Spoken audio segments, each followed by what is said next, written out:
Boa noite, entrando no ar, mais uma edição do seu Bunker Podcast, aqui pelo Bunker da Cultura Web Rádio. Hoje é 22 de abril, mas nós temos dois feriados, né? Tivemos feriado de ontem e hoje, teoricamente, também deveria ser feriado, já que é o dia do achamento do Brasil. O Brasil não foi descoberto, ele foi achado. Se aprende de forma bastante errônea sobre a história brasileira. Para vocês terem uma ideia sobre a questão do achamento do Brasil, a gente só descobre algo quando não se tem conhecimento que ele existe. Portugal tinha conhecimento das terras brasileiras, já que em 1498 foi assinado o Tratado de Tordesilhas, onde as novas terras, o Novo Mundo, foi dividido em dois, o lado espanhol e o lado português. Então, Portugal sabia da existência do Brasil, só não tinha vindo para cá. Em 1500, por acaso, Cabral desembarcou em Porto Seguro. Mas antes mesmo do Cabral chegar ao Brasil, em 1500, já haviam passado por aqui outros navegadores. Quem chegou primeiro ao Brasil? Foi o Pedro Álvares Cabral ou foi Duarte Pacheco Pereira? A pergunta pode parecer algo estranha, mas a verdade é que Pacheco Pereira deixou escritas na obra Esmeralda de Situ Orbis algumas frases que têm sido tomadas como prova de que este foi o primeiro navegador a chegar ao Brasil antes da data oficial de 1500.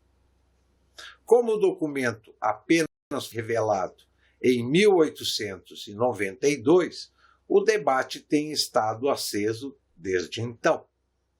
Duarte Pacheco Pereira foi um dos primeiros heróis dos descobrimentos. Capitão de guerra na Índia, recebido em Lisboa com um desfile triunfal. Camões chamou-lhe Aquiles Lusitano, sendo um navegador um hábil marinheiro e guerreiro, com fama de colérico e agastado. Nascido na cidade de Santarém, foi cavaleiro da casa de El-Rei Dom João II, tendo já sido notado antes da sua viagem à Índia na expedição de Afonso de Albuquerque, onde comandava a nau Espírito Santo. O Pacheco Pereira, ele era filho de um navegador e neto de um armador, tendo crescido em contato próximo com o mar e com as arrojadas viagens portuguesas que desbravaram o oceano, descobrindo povos e terras. Assim, o espírito parecia cheio de ardor de aventuras e de grandes feitos, tendo demonstrado toda a vida no seu serviço à pátria portuguesa. A epopeia de Pacheco Pereira inicia-se em viagens de exploração e reconhecimento ao longo da costa ocidental da África.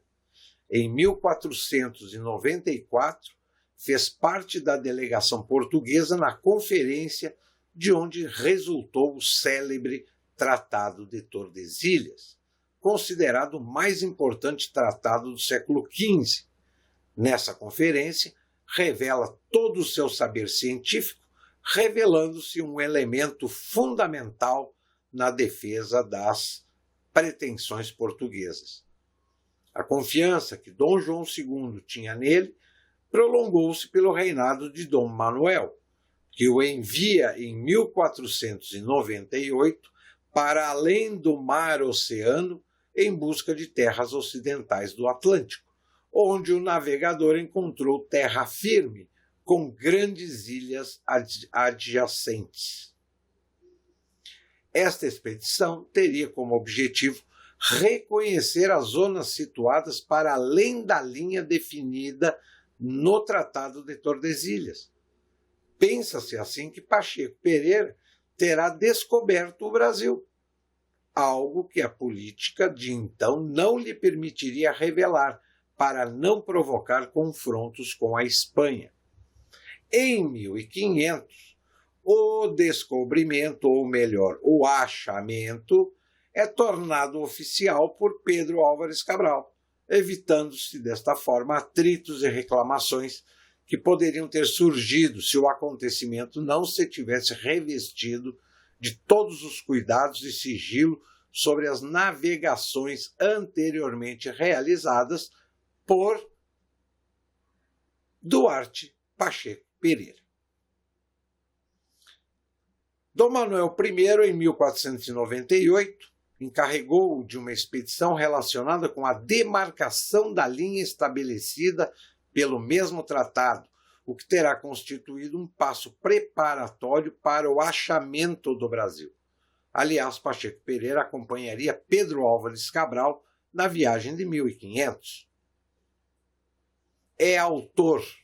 Pacheco Pereira ele foi autor do Esmeraldo de Cito Orbis, obra que ficou incompleta e que constitui um roteiro comentado das costas ocidental e oriental da África. Nela, Duarte Pacheco Pereira refere, embora não muito claramente, que o rei Dom Manuel o tinha mandado descobrir uma tão grande terra firme a ocidente do Oceano Atlântico, fato até hoje desprovido de provas convincentes e que deu origem a várias especulações sobre a sua veracidade. Depois de várias outras viagens, nomeadamente à Índia, exerceu o cargo de capitão de São Jorge da Mina entre 1519 e 1522, altura em que regressou a Lisboa e não mais voltou a navegar. Então, Portugal tinha conhecimento das terras brasileiras. Ainda no século XV, o do Pacheco Pereira chegou à costa brasileira e em 1500, Pacheco Pereira, juntamente com Cabral, acharam o Brasil, porque o roteiro da viagem do Cabral não era para achar as terras brasileiras, e sim para chegar às Índias. Então, o objetivo era um e acabou se concretizando em outro, também de interesse da coroa portuguesa da época. Ontem, dia 21 de abril, nós temos duas datas comemorativas. Uma é feriado nacional e a outra é local. 21 de abril é o dia da inauguração da capital federal aqui em Brasília, Distrito Federal. É a inauguração do Distrito Federal brasileiro. Pois bem, todo mundo coloca os louros, a ideia e a execução nas costas de três personagens. Juscelino, porque era o presidente da época, e construir a nova capital estava na plataforma eleitoral dele.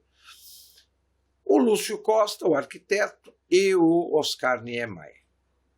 Poucos sabem que o projeto de Brasília ele começou, mas muito antes do Juscelino inventar de querer construir uma capital no centro do país. Começou ainda no tempo do Brasil Império, com o Dom Pedro II. Posteriormente, se tem conhecimento de que um coronel do exército, ele desenvolveu uma planta de como seria a capital brasileira. Ele desenhou O primeiro projeto da cidade foi de autoria de um militar. E, posteriormente, vem Juscelino, né, com a ideia de industrialização, progresso, uma série de ideias e projetos desenvolvimentistas, né, concretizaram a construção da capital federal, que hoje é circundada por grande parte, por um cinturão de cidades satélites, a maioria delas, digamos, a gente pode chamar de cidades pobres, né? Cidades satélites pobres, que se desenvolveram, cresceram, receberam infraestrutura muito tempo depois da capital estar concluída. Porque Brasília, quando foi inaugurada, ela não era o que era hoje, não. Tinha lá a esplanada semi-pronta, sem asfalto. Não existia asfalto, era tudo chão batido. Em plenos anos 70, a área residencial na Asa Sul, por exemplo, era chão batido, não tinha asfalto, não tinha infraestrutura completa ainda. Então, esse projeto de construção da capital, até certo ponto ele poderia ter todas as melhores das boas intenções. Só que virou um verdadeiro ninho, uma forma do político se isolar do resto da população. E aí, nas bases eleitorais, o político fala uma coisa e aqui ele faz outra, totalmente diferente. É difícil da população pressionar a classe política estando longe de tudo.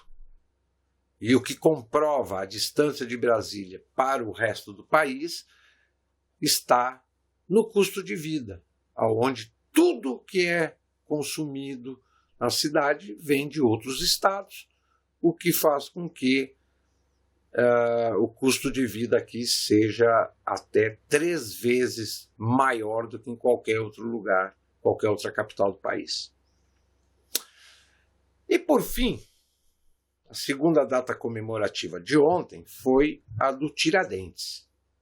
Tiradentes é considerado o primeiro herói nacional, o primeiro que virou mártir, né? O mártir da independência. Só que isso é uma ficção que é ensinada desde sempre, né? Desde sempre. E parece que o brasileiro gosta de viver na mentira, né? Porque ele até pode descobrir a verdade, mas prevalece a mentira. O verdadeiro Tiradentes, aquele que a gente conhece, que parece um Jesus Cristo, que dizem que foi enforcado, esquartejado, era muito diferente. Era muito diferente. O Tiradentes era um maçom, assim como em toda a conspiração chamada Inconfidência. E a maçonaria mineira, ela não promoveu a Inconfidência para separar o Brasil de Portugal, mas para separar Minas Gerais do Brasil e de Portugal. A independência não era pelo Brasil. Então, chamar o Tiradentes de mártir da independência já é errado. O movimento da Inconfidência Mineira foi inspirado na Revolução Francesa. Todos os inconfidentes foram perdoados pela coroa portuguesa, mesmo porque a Dona Maria I, também chamada de a Piedosa, não gostava de guilhotinas, forcas ou fuzilamentos, visto que muitas de suas tias e primas foram vítimas da Revolução Francesa. O perdão de Tiradentes saiu no dia seguinte à farsa do enforcamento, por coincidência, e foi lido publicamente. Então não houve enforcamento. Não enforcaram o Tiradentes. O estudo mais acurado do caso, aliás, deve passar pela pesquisa sobre a influência da maçonaria no Brasil, sobretudo em Minas Gerais até o Rio de Janeiro, no século XVIII e XIX. Tiradentes foi julgado e permaneceu na prisão até o dia que recebeu a notícia de seu perdão. Entretanto, foi montada uma farsa, um auto que teve como coadjuvante o ladrão Isidro de Gouveia, que já iria morrer na forca, mas tomou seu lugar com a promessa de que a sua família receberia uma pensão do governo. As testemunhas ouvidas à época não reconheceram a figura de Tiradentes como o condenado que subia no patíbulo da forca, tanto pela idade, que aparentava, como pela altura. Nem mesmo a sua amante, que deveria ser a que mais intimidade tinha com ele, chegou a reconhecê-lo, embora estivesse sempre próximo. Esses relatos constam das reportagens de Hipólito da Costa e Martim Francisco de Andrada. Os jornalistas da época escreveram: durante todo o processo ele admitiu voluntariamente ser o líder do movimento da Inconfidência, porque tinha a promessa que livrariam a sua cabeça na hipótese de uma condenação por pena de morte. Em 21 de abril de 1792, com a ajuda de companheiros da maçonaria, foi trocado por um ladrão, o carpinteiro Isidro da Gouveia. O ladrão havia sido condenado à morte em 1790 e assumiu a identidade de Tiradentes em troca de ajuda financeira à sua família, oferecida a ele pela maçonaria. Gouveia foi conduzido ao cadafalso e testemunhas que presenciaram a sua morte se diziam surpresas, porque ele aparentava ter bem menos que seus 45 anos. No livro de 1811, de autoria de Hipólito da Costa, é documentada a diferença física de Tiradentes com o que foi executado em 21 de abril de 1792. O escritor Martim Francisco Ribeiro de Andrada escreveu no livro Contribuindo, de 1921, ninguém, por ocasião do suplício, lhe viu o rosto, e até hoje se discute se ele era feio ou bonito. O corpo do ladrão Gouveia foi esquartejado e os pedaços espalhados pela estrada até Vila Rica, cidade onde o movimento se desenvolveu. A cabeça não foi encontrada, uma vez que sumiram com ela para não ser descoberta a farsa. Os demais inconfidentes foram condenados ao exílio ou absolvidos. Machado de Assis, sempre atento aos desmandos da República da época, também desmente a versão do enforcamento. Machado de Assis escreveu: daqui a espião de polícia é um passo. Com outro passo chega-se à prova de que ele nem mesmo morreu. O vice-rei mandou enforcar um furriel muito parecido com o alferes, e Tiradentes viveu até 1818, de uma pensão que lhe dava Dom João VI. Morreu de um antraz na antiga Rua dos Latoeiros, entre as ruas do Ouvidor e do Rosário, em uma loja de barbeiro, dentista e sangrador que abriu em 1810, a conselho do próprio Dom João VI, ainda príncipe regente. Qualquer um com mínimo de raciocínio compreende a mentira em que caímos. Em 1893, os republicanos encomendaram a Pedro Américo um quadro de Tiradentes esquartejado, barbudo, semelhante a Jesus Cristo.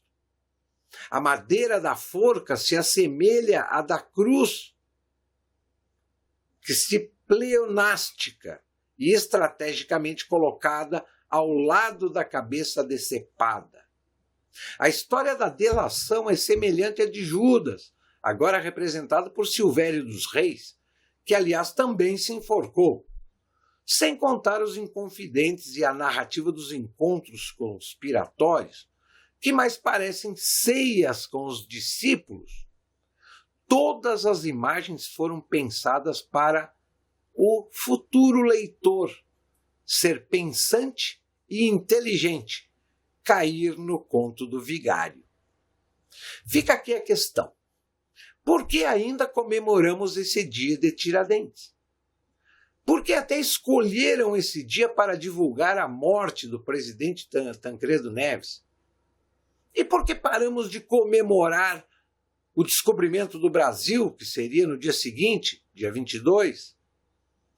Já é hora de acordar desse pesadelo que é a manipulação da história brasileira por pessoas sem seriedade em pesquisa, ou pior, mal intencionadas, que de má fé construíram uma narrativa mentirosa apoiada por uma imprensa leviana e incompetente, despreparada para checar fatos e documentos. Em meus estudos, pude ler em reportagens e artigos da imprensa oficial como um trabalho de anos de pesquisa séria foi desqualificado, bastando consultar uma professorinha que nunca sequer examinou um só documento da época, apenas porque deveria ser amiga do jornalista. Então, meus amigos, tanto a história do achamento do Brasil, ou descobrimento do Brasil, a história da criação da capital, Brasília, e principalmente a história do mártir da independência, eu acho que são, se não as três principais, mas as três que entram no rol das principais mentiras contadas por décadas da história brasileira. O Bunker da Cultura,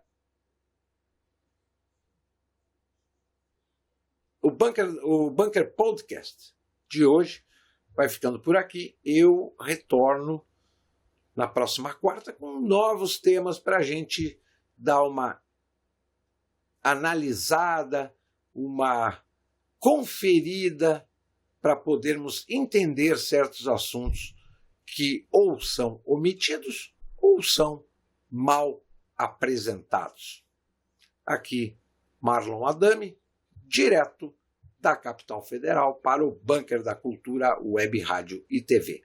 Uma boa noite a todos e até a próxima.